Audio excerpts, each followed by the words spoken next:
Hi, my name is Mirai, and my topic is going to be the Nagorno-Karabakh and the Armenian-Azerbaijani conflict in the post-Soviet space. Okay, so why I chose this topic. So I am very interested in the post-colonial and the decolonial experience. Last semester, I got to work as a research assistant for Dr. Lila Sharif, and we studied indigeneity and how ties for historical and cultural ties to a group and the land quantifies the individual's degree of nativity. We dissected Native American Palestinian narratives on how their connection to the land and their geopolitical experience has formed them into a geopolitical identity, which and how they have combated against the colonial and how they have progressed in their decolonial experience. And I thought this aligned well with the classical theories of nationalism, and how primordialism and perennialism both discuss a ethnic and historical tie to an ethnic group or a national identity, which can be seen in the decolonial experience, as a lot of them have lost that identity as well. In the post-colonial, I wanted to dissect what does one do after the invaders or the colonialists have left. An example of this would be the carving of Africa, where Somalia, Rwanda, South Africa, many countries have been left in a state of conflict or violence as a result of the redrawing of borders by their colonists. And I'm also an English major, so a contributing factor to this curiosity, I guess, is interesting short story sci-fi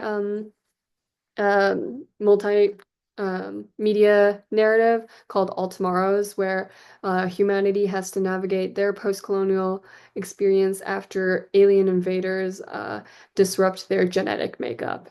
And I also wanted to discuss the fragility of peace, especially in these times of that tries democracy, and how democratic backsliding affects the peace and whose perspective pieces can is derived from.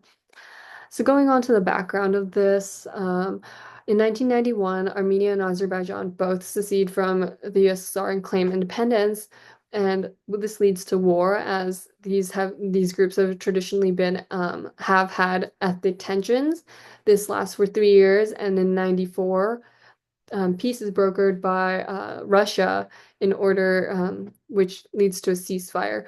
This is very temporary, as violence still continues throughout the 2000s, where permanent solutions never continue. Um, and in 2016, a 4-day conflict leaves 200 dead, launched by Azerbaijan. At this point, Nagorno-Karabakh is a ethnic exclave within Azerbaijan, with some corridors leading up to Armenia, with the '94 agreement leaving Nagorno-Karabakh under ethnically Armenian control. This is the reason why Azerbaijan has been continuing their offensive towards Nagorno-Karabakh to bring that land back to them. And in 2020, full-scale Azerbaijan offensive begins through drone strikes and encroaching on the border lines, which concludes in Armenian surrender. That meant the southern portion of Nagorno-Karabakh, as well as some major cities, being taken by Azerbaijan. Within the recent years, this has shifted a little bit, leading to more Azerbaijan pushing Armenians out of the Nagorno-Karabakh region, forcing them to move out, either into assimilating into Azerbaijan, or just fully into Armenia, and completely taking control over the region.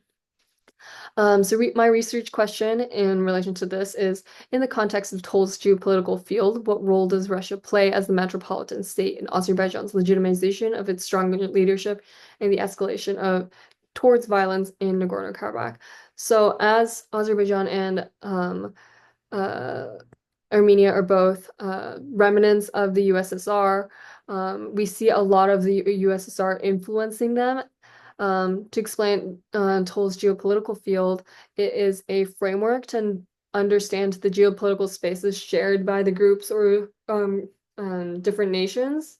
This is rather than just a formula to plug things into, this is more of a way of understanding for the whole.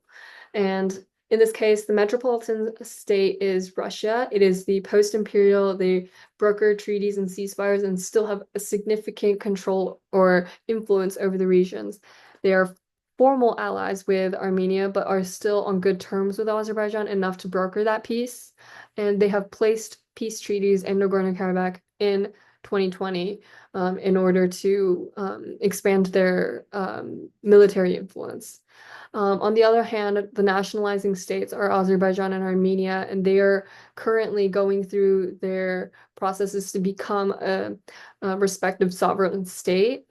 Through this, they have reignited pre-colonial systems, utilizing the classical theories of perennialism and primordialism, and they are facing conflicts due to the redrawn borders consequential of the Imperial Russian and Soviet era.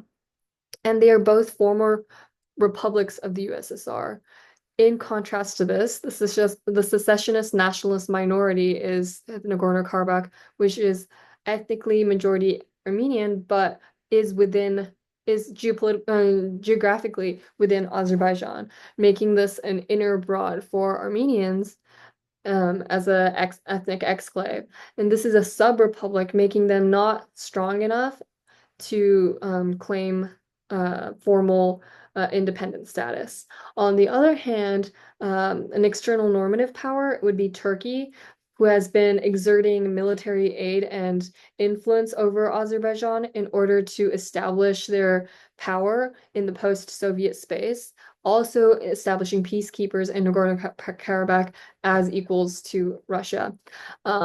Through this understanding and through the perspective of the geopolitical field, I believe that there's significant influence of Russian strong leadership and strong offensives towards uh, land claims for the Azerbaijani elites that the presidency and the political elites have drawn from.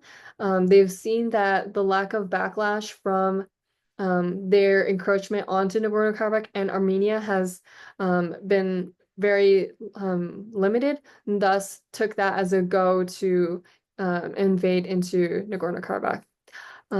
These are my references, and I've loved to hear everyone's opinions. Thank you.